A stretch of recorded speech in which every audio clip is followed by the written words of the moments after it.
will begin today's reading in Genesis chapter 11, beginning in verse 1, going through chapter 13, verse 4.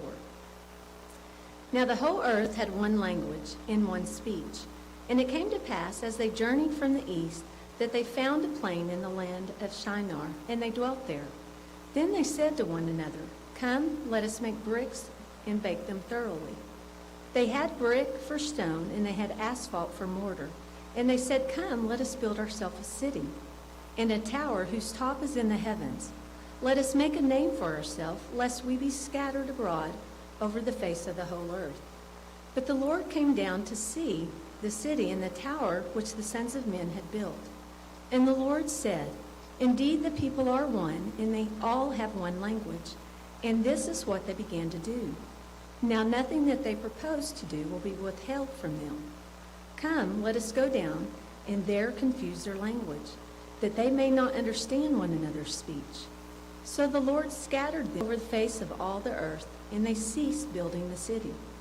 Therefore its name is called Babel, because there the Lord confused the language of all the earth, and from there the Lord scattered them abroad over the face of the earth. This is the genealogy of Shem. Shem was 100 years old and begot Arphaxad 2 years after the flood. And after he begot Arphaxad, Shem lived 500 years and begot sons and daughters. Arphaxad lived 35 years and begot Shelah. After he begot Shelah, Arphaxad lived 403 years and begot sons and daughters. Sarah lived 30 years and begot Eber. After he begot Eber, Shelah lived 403 years and begot sons and daughters. Eber lived 34 years and begot Peleg.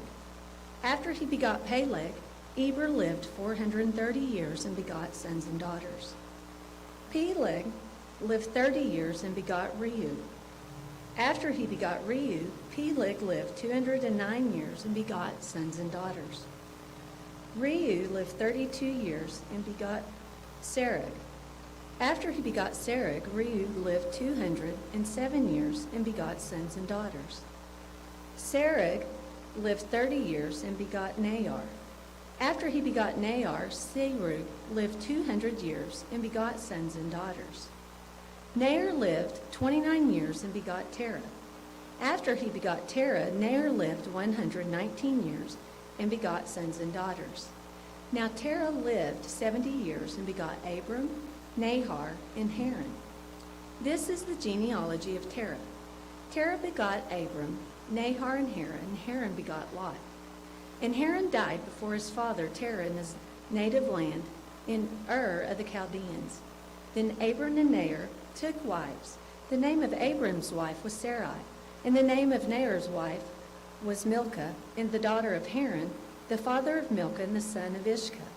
But Sarai was barren, and she had no child.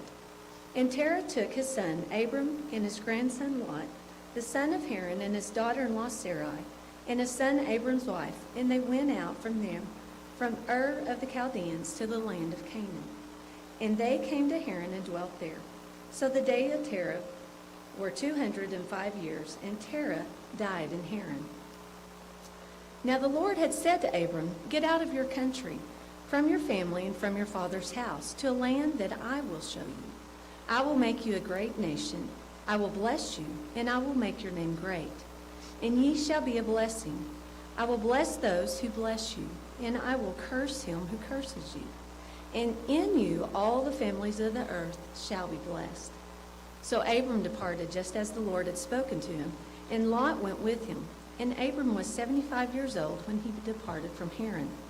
Then Abram took Sarai his wife, and Lot his brother's son, and all their possessions that they had gathered, and the people whom they had acquired in Haran. And they departed to go to the land of Canaan. So they came to the land of Canaan. Abram passed through the land to the place of Shechem as far as the oak tree of Moreh. And the Canaanites were then in the land. Then the Lord appeared to Abram and said, To your descendants I will give this land. And there he built an altar to the Lord who had appeared to him. And he moved from there into the mountains east of Bethel, and he pitched his tent with Bethel on the west and Ai on the east. There he built an altar to the Lord, and he called on the name of the Lord. So Abram journeyed, going on still toward the south. Now there was a famine in the land, and Abram went down to Egypt to dwell there, for the famine was severe in the land. And it came to pass, when he was close to entering to Egypt, that he said to his wife Sarai, "Indeed, I know that you are a beautiful woman of countenance. Therefore, it will happen when the Egyptians see you, that they will say, 'This is his wife,' and they will kill me, but they will let you live. Please say that you are my sister, that it may be well with me for your sake, and that I may live because of you."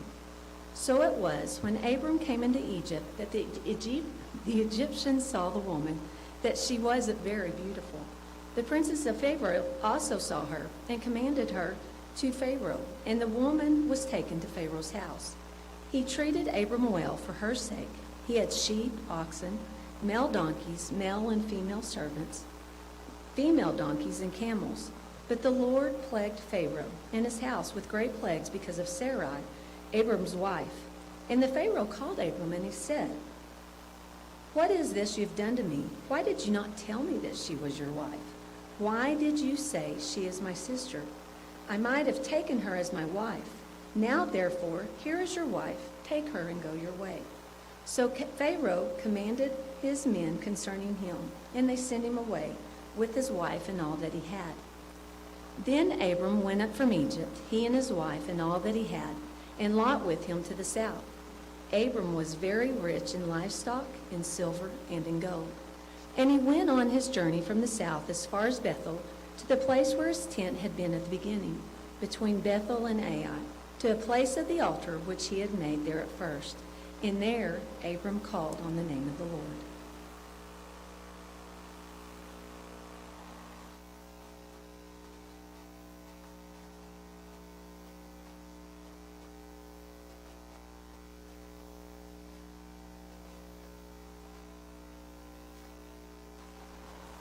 Matthew 5:1-26. And seeing the multitudes, he went up on a mountain, and when he was seated, his disciples came to him. Then he opened his mouth, and he taught them, saying, "Blessed are the poor in spirit, for theirs is the kingdom of heaven.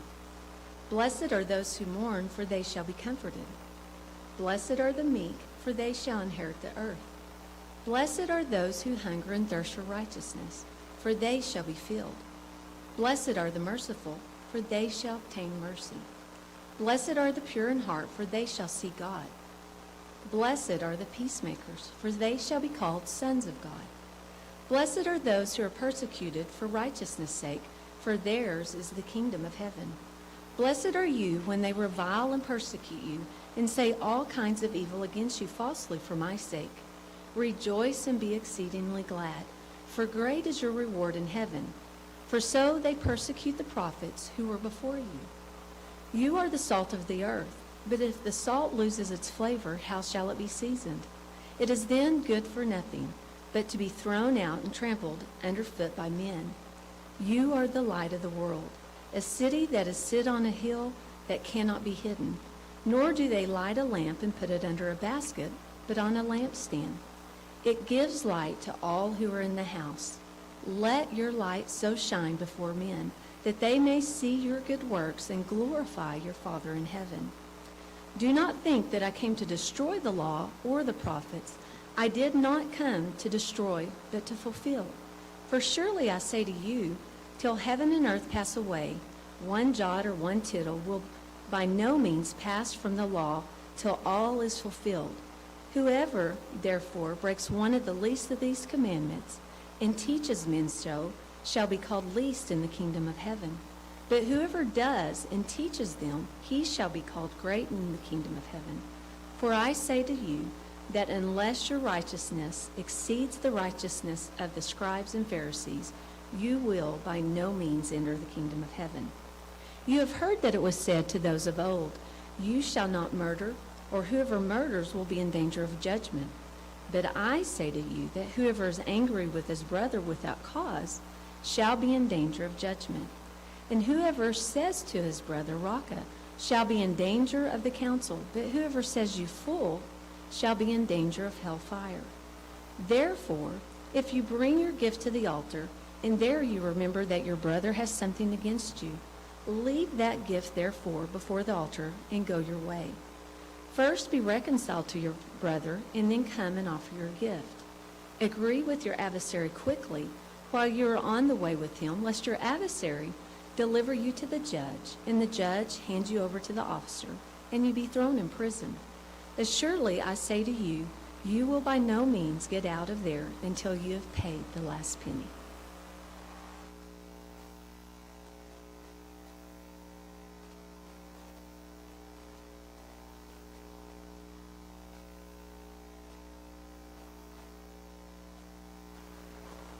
Psalm 5, 1 through 12.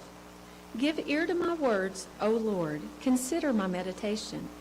Give heed to the voice of my cry. My King and my God, for to you I will pray. My voice you shall hear in the morning, O Lord. In the morning I will direct it to you, and I will look up. For you are not a God who takes pleasure in wickedness, nor shall evil dwell with you.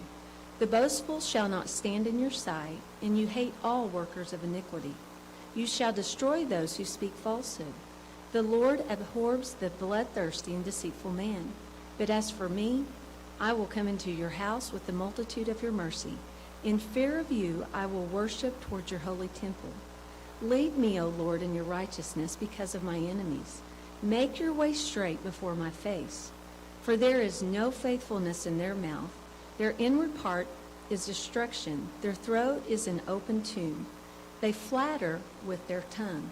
Pronounce them guilty, O God. Let them fall by their own counsels. Cast them out in the multitude of their transgression, for they have rebelled against you. But let all those who rejoice, who put their trust in you, let them ever shout for joy because you defend them. Let those also who love your name be joyful in you. For you, O Lord, will bless the righteousness. With favor you will surround him as with a shield.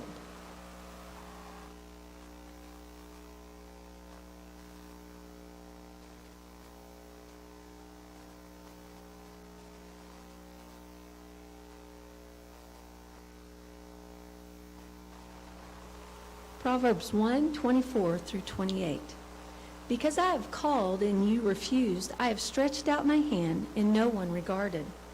Because you disdained all my counsel and would have none of my rebuke, I also will laugh at your calamity. I will mock when your terror comes. When your terror comes like a storm and your destruction comes like a whirlwind, when distress and anguish come upon you, then they will call on me, but I will not answer. They will seek me diligently, but they will not find me.